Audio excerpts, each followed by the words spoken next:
Yo diría que el manejo forestal en el Ecuador es bastante incipiente, ¿no? Recientemente, en el año 2000 se creó una normativa justamente para trabajar más hacia el manejo forestal con pequeños finqueros. Y en los 8 años de implementación de esto, creo que se han logrado cosas importantes, pero todavía falta mucho para avanzar en lo que sería manejo forestal sostenible, ¿no? Tenemos que considerar que la situación en Ecuador es un poquito diferente a la situación que hay en países de la región. Y aquí el concepto o el tema más importante es manejo forestal con pequeños finqueros, ¿no? Porque en realidad los bosques están en manos justamente de pequeños finqueros. En el país no hay mucho este tema de trabajo a gran escala con empresas grandes, porque las unidades de producción son a nivel de fincas que tienen, digamos, algo así como 50, 60 hectáreas, un poco más, ¿no? Entonces hay que pensar en lo que sería manejo forestal con pequeños finqueros en el país. En todo caso, los avances sobre manejo forestal yo diría que son muy pocos, son muy relativos en realidad, ¿no? Casi no podemos hablar de eso todavía.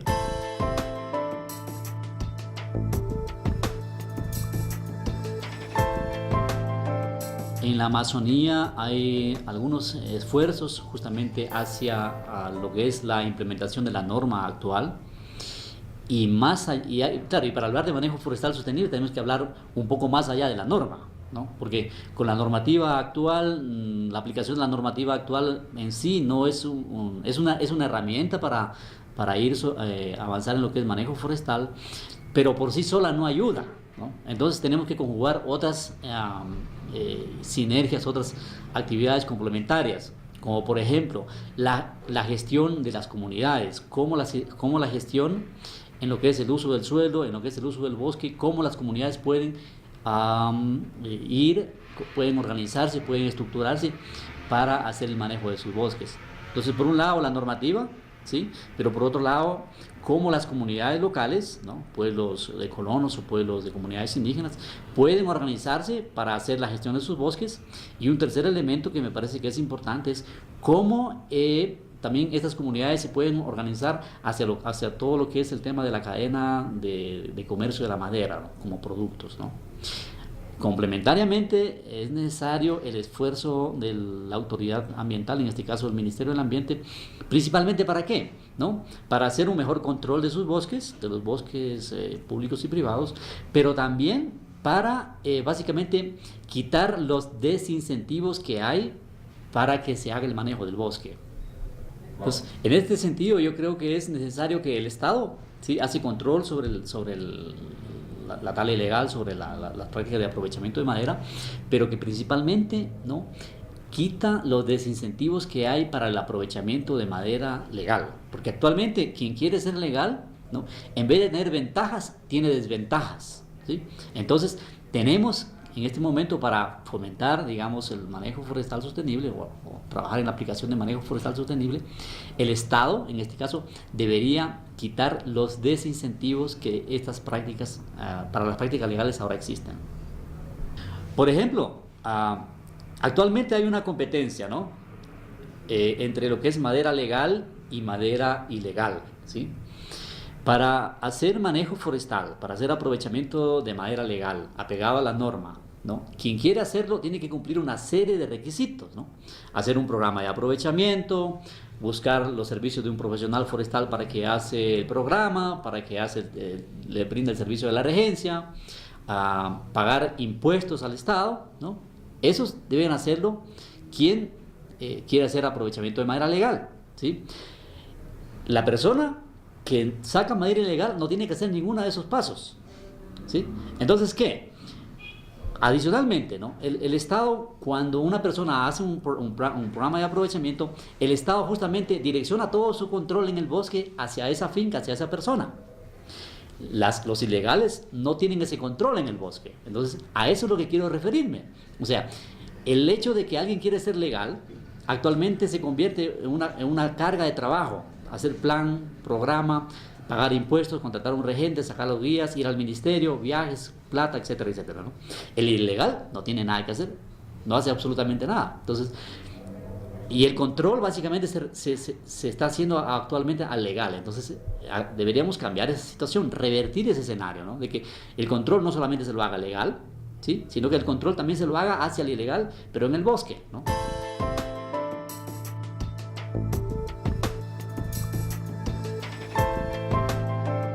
Bueno, yo diría que en la Amazonía ahora hay una iniciativa interesante, ¿no? Que tiene, bueno, que tiene que ver con, ah, no sé si manejo forestal sostenible, pero con prácticas más responsables referente al uso y al aprovechamiento del bosque. Y una de estas prácticas es la que se viene desarrollando en un territorio de la provincia de Morona Santiago con el Consejo de Gobierno del Pueblo Chararutan, con la CGPCHA, concretamente en el cantón Tihuinza, donde hay una asociación, bueno, que se llama Azocanos, que se ha organizado con dos fines, ¿no? Bueno, el primero es básicamente extraer madera legal de sus bosques, de los bosques comunitarios, ¿no? Y el segundo es comercializar esa madera legal hacia mercados, principalmente de Quito, ¿no? Con el objeto, digamos, de tener mejores beneficios económicos por la gestión, por el uso por el aprovechamiento de la madera y por el comercio. Yo creo que esa es una experiencia actualmente en el Ecuador, yo no sé, quizás es la única, ¿no? O al menos en la Amazonía sí es la única, que tiene que ver con una organización que está trabajando, buscando hacer un aprovechamiento de sus bosques de una forma mucho más responsable, ¿no? Donde la comunidad se está organizando para el aprovechamiento de su madera, ¿sí? Y también para el comercio de su madera. Obviamente que hay que pensar que los bosques en la Amazonía, si bien en especial de comunidades indígenas, a pesar que la tierra el título es global, el título es comunitario, el aprovechamiento, ¿no? O al revés, cada familia tiene una parcela, una finca, entre comillas, ¿no? Entonces, el aprovechamiento dentro de las fincas lo hace de manera individual, no es un aprovechamiento, digamos, colectivo. Entonces, en este caso de la CGPCHA o de Azocanos, ¿no? El aprovechamiento lo hace cada familia, ¿sí? Y esa madera que es aprovechada por cada familia viene a un centro de acopio que es de una asociación comunitaria indígena, ¿sí? Y esta asociación comunitaria indígena a su vez lo coloca en el mercado en Quito. Hay otro elemento interesante dentro de esta iniciativa, es que están facilitando microcréditos a los azocanos, ¿no? Con algunos fondos de la cooperación. Están facilitando microcréditos a los dueños, a las familias que quieren aprovechar madera. ¿Para qué? Para que estas familias en principio cubran los primeros costos del aprovechamiento. ¿Cuáles son? El tema de contratar, digamos, al regente, el tema de pagar el impuesto de pie de monte, por ejemplo, en el Ministerio del Ambiente, el tema de cubrir los recursos iniciales para gasolina, para contratar hacer el aserrado de la madera, ¿no? Para esas actividades, Azocanos está facilitando un pequeño microcrédito que es más o menos de $500, 450, $500, ¿sí? Lo está entregando, digamos, a cada familia como un crédito. Cada familia utiliza el crédito para cumplir con estas actividades y luego esta familia, ¿no?, devuelve el crédito, pero lo devuelve no en dinero efectivo, sino en especie, en madera, es decir. Entonces, el compromiso en ese caso, yo te doy un crédito como Azocanos a la familia indígena, y la familia indígena se compromete a pagarle a Azocanos, pero a pagarle con madera. Y Azocanos a su vez vende su madera en Quito. Hay otro elemento, creo que es interesante en esta iniciativa que tiene Azocanos. ¿Cuál es? Es que el Consejo de Gobierno del Pueblo Shuar, o sí, las 5 asociaciones Shuar, ¿no?, se reunieron y trabajaron en lo que es crear su reglamento forestal comunitario, ¿sí? ¿Qué tiene de interesante el reglamento forestal comunitario? Bueno, yo diría dos cosas. Una cosa es un reglamento que respeta la norma nacional, es decir, que está debajo de la normativa nacional, la primera cosa. La segunda cosa es que este reglamento tiene indicadores más exigentes, algunos indicadores son más exigentes que la misma norma. Por ejemplo, quiero poner dos casos, ¿no? En algunas especies los diámetros mínimos de corta de la normativa forestal, en el caso del ceique, dicen, bueno, yo puedo aprovechar un ceique, entre otras cosas, si el ceique o el árbol tiene 60 centímetros de diámetro.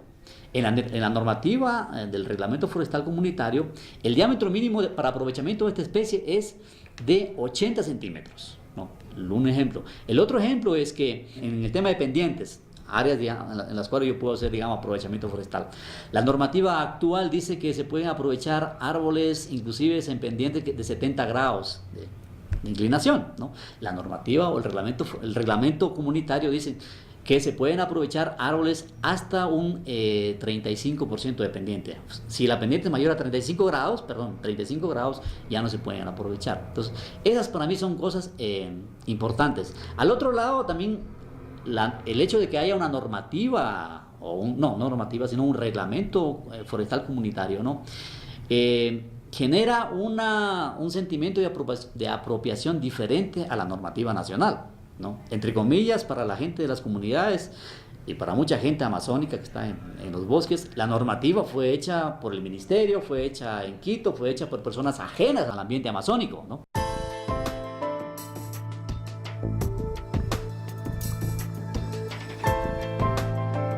Para el manejo forestal yo creo que hay un marco que favorece el manejo forestal con pequeños finqueros, ¿no?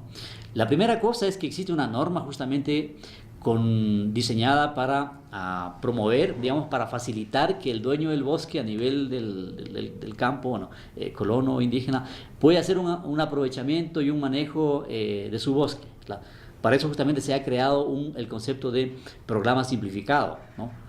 El concepto de programa simplificado es un concepto que fue justamente diseñado para favorecer o facilitar, ¿sí?, la gestión del bosque hacia un aprovechamiento más responsable, hacia un aprovechamiento ordenado, ¿no?, que nos dirige hacia lo que sería manejo forestal sostenible. Entonces, si hay en la norma actual, si hay, digamos, un concepto técnico para avanzar hacia lo que es manejo forestal sostenible, con el concepto del programa simplificado.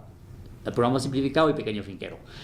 Ahora, el marco político, la normativa actual, la estrategia para el desarrollo forestal sustentable que tenemos ahora, ¿sí?, es una estrategia que recoge estos elementos, ¿no? Y también recoge con fuerza el tema de los incentivos. Entonces, yo creo que ahí tenemos otro elemento a favor, ¿no? Obviamente que para el tema de incentivos creo que hace falta, digamos, mejorar o actualizar la ley forestal que existe. Entonces, la ley forestal que ahora tenemos no creo que es una ley que ayuda mucho al tema de facilitar, digamos, incentivos.